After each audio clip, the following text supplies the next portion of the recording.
Hello everyone, this is HuskyStarcraft here, back with some more ladder anxiety. We're going to be talking about that in just a moment, but for now, I'm going to go ahead and introduce our two players. Me, spawning down in the bottom left side, really the only member of Clan Husky. I think technically my friend David and also Sinvicta are in the clan as well, but I do want to mention, if you ever see a Husky in-game, it is only me if they have the Husky Clan tag in all caps, and it's a capital H, the rest of the word Husky. I know there's a lot of impostas out there, but that is the only real one, and that's also only on the American server. If you see it on another server, I don't have a clan on those ones, so they are also imposters. But my opponent up in the top right side is going to be Peregrine, and it is going to be another PvP. And honestly, I've always really enjoyed PvP.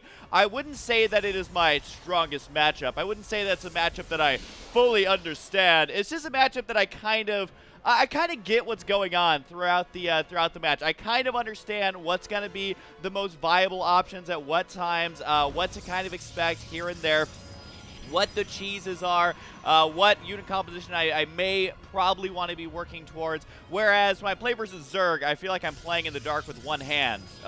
Okay, that sounds like something else, but I feel like I don't know exactly what I'm doing there. And in PvP, though, I at least have my sea legs. I can at least kind of understand the matchup a tiny bit. But of course, this is ladder anxiety, where I overcome my ladder anxiety by embarrassing myself in front of 50,000 of you guys. And if I can do that in front of 50,000, you can do it in front of just one. So go out there, play one ladder game, come back right after, let me know how your game went. And did you lose? Did you get rushed? Did you do the most humiliating thing, like forgetting a spawning pool? Let me know. Honestly, guys, we've all had terrible games, and so far I have cast every single game that I have played. I am currently, I believe, 4-0 in this, but I will say that MMR decay is something that I know is causing even more ladder anxiety. And I think I do actually lose my probe up here, if I'm not mistaken. Yes, I did. And I do want to talk about that. I sent my probe out to scout. But one thing I did this time, I wanted to try it, and it actually did not work out, is I told my probe to move on the attack command. I didn't move him on the regular move command or the patrol command like I normally do. My thought process then was, you know what, if I see a proxy pylon, he's going to start automatically attacking it, alert my opponent that I do see it, and try and stop the rush in its tracks. However, in typical Husky fashion, I actually forgot about the probe. He wandered up here, began attacking people, and then I got taken out right there, which was totally my bad. I was focused elsewhere. And another point of ladder anxiety is to tell you guys what my thought process is in the moment of the game, and also explain why it either does or does not work, and also to point out my mistakes throughout the game. So if you're watching this and you're like, Husky, these are not super high pro level games, that is not the point. I am a completely average player, and I love trying to learn from my mistakes. And one of the best ways you can learn from your mistakes is to watch your replays and see what you could have done better. So I highly recommend doing that as well. Don't watch your replay and just be like, oh my god, Zerg is overpowered. I can't believe that I lost this game because Zerg is so overpowered. Well, no, that Zerg player is defeatable. I know that it's kind of weird to think of it that way. He is defeatable, but you got to look at exactly where your mistakes were and try to improve. So regardless, right now, I do go ahead and get a second gateway. I do have a warp gate research on the way. I did save quite a few chrono boosts this time. I am always worried about early 4-gate rushes from Protoss, just because they can hit very, very early, and they can do lots of damage. My opponent here is actually going to be going for a robotics off of 2 gateways right now, so he has a much earlier robotics, but I will have the 3 gateways here, so that actually does balance out. Now, one thing I did with my Zealot was try and scout for proxy pylons. This is something I've been doing a lot more, and also I can bait out the mothership core, and that's exactly what my plan was, and so far is actually working correctly. I'm going to be bringing back my mothership core because I know that he's about to scout it, and also I want to make sure he doesn't run this over the high ground. So I am going to use my stalker to take out the mothership core. This was something that I had planned to try from the very beginning. I didn't expect it to actually work, but right now I'm just moving all around the map, trying to get map vision of exactly what's going on here. I do spot his proxy pylon over here. Did he plan to actually use this, or was he just preemptively throwing that down? We'll never know, but I was able to spot that and take it out quite easily. One thing I could have done as well is waited for the pylon to finish and then kill it. However, that is a bit of a risk. Oh, it looks like he's making a small mistake here. Of course, I don't know if this is actually taking place here. Oh, I see. It's because he has, I think he's doing it because he already has 16 workers here. I'm pretty sure the math still adds up that you want those 2 guys mining over here. I think that's why he's doing that, because he does have the 16 out of 24, which is the most efficient mining. However, I believe, and you guys can correct me if I'm wrong, I believe that still having them on these mineral patches is worth it. But maybe I am mistaken on that. He is going to go for a relatively early expansion here, and I'm playing it more safe, as in I have extra gateways.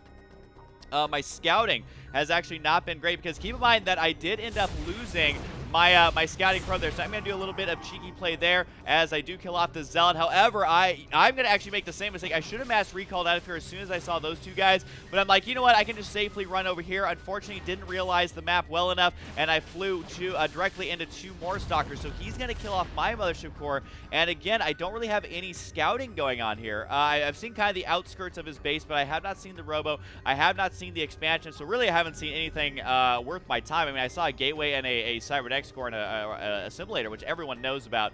He does have 4 guys in there as well, which I do believe is not ideal. I know some maps in the past have had unideal kind of geyser placement there. I don't believe that they do that anymore. But for now, I did decide to go ahead and go for lots of zealots as well as with 2 sentries. My thought process here is that, you know, I saw lots of stalkers pretty early on, and there's a chance that he is going to be pretty aggressive pretty soon, so I'm a little bit worried about that. I am going to go ahead and get a lot of zealots out now. I am also going to be going for my expansion, as I am a little bit supply blocked here. However, I do want to say that I do have my robotics bay on the way. My observer just finished here, so even though I was supply blocked for a moment, I'm still using my resources relatively well. I wasn't there a moment ago, as I was waiting for these buildings to complete, but now I can do the extended thermal lance. I'm going to be working on another observer as well as a Colossus to follow this one up.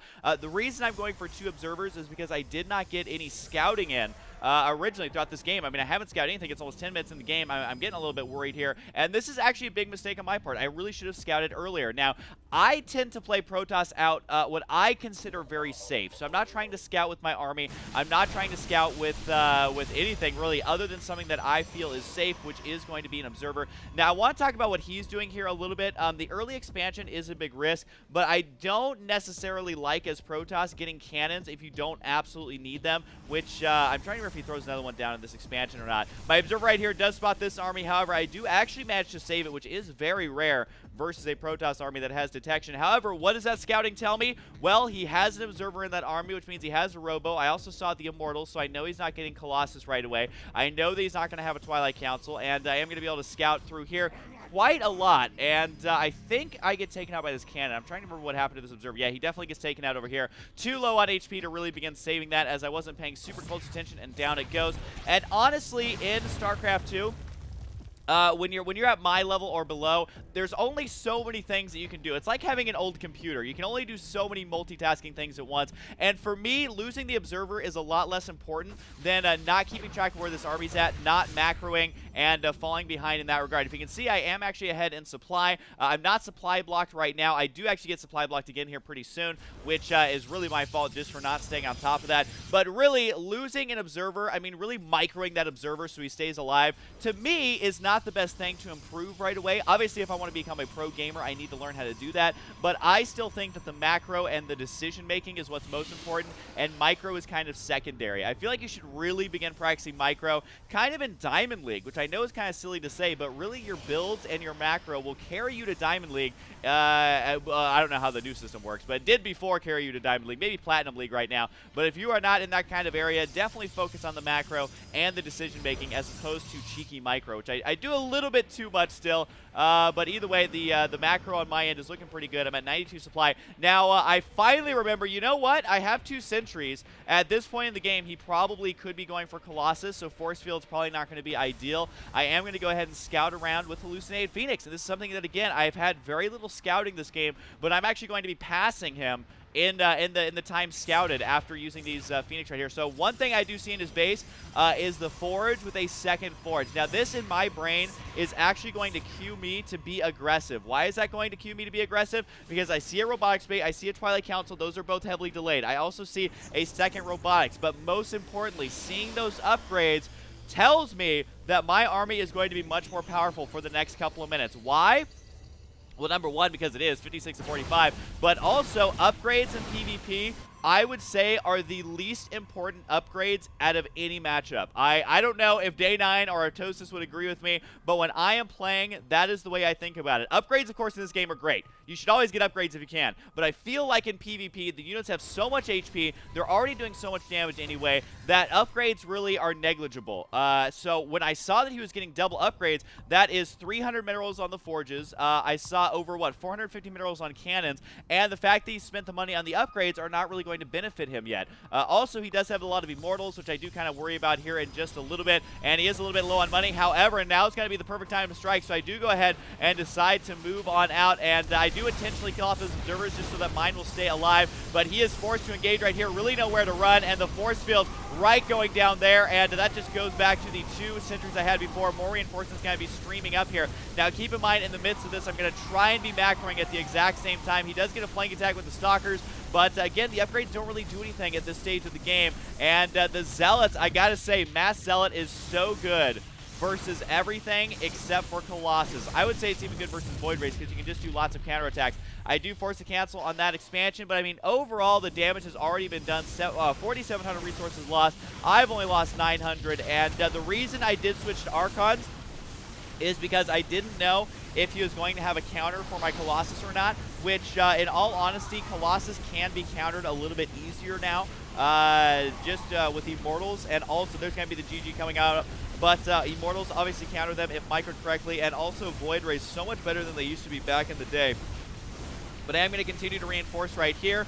And he was a very sweet player. He said, an honor playing you. Good luck getting back to Diamond. And big shout out to him for being good-mannered about this. I do apologize about the MMR decay. There is literally no way for me to avoid games like this. So I'm currently 5-0 and trying to work my way back up to Diamond. And big shout out to Peregrine being a good sport about it and having nothing but nice things to say throughout the game. So guys, go out there, do your homework. Your homework is assigned one ladder anxiety game. Go out there, play a ranked 1 versus 1. Let me know how the game went. Come back here, post a comment down below. Honestly, those are my favorite comments to read, is reading through those games and trying to visualize in my brain how the game actually went. So thank you for everyone who has not only been supporting the series, but has been going out there and actually playing more and more StarCraft 2 games. You guys are an inspiration to people like me, and yeah, I love StarCraft 2, so I'm going to continue playing 1 versus 1 until the end of my days, which got really dark really fast right there. But anyways, hope you guys enjoy, and of course, I'll see you guys next time.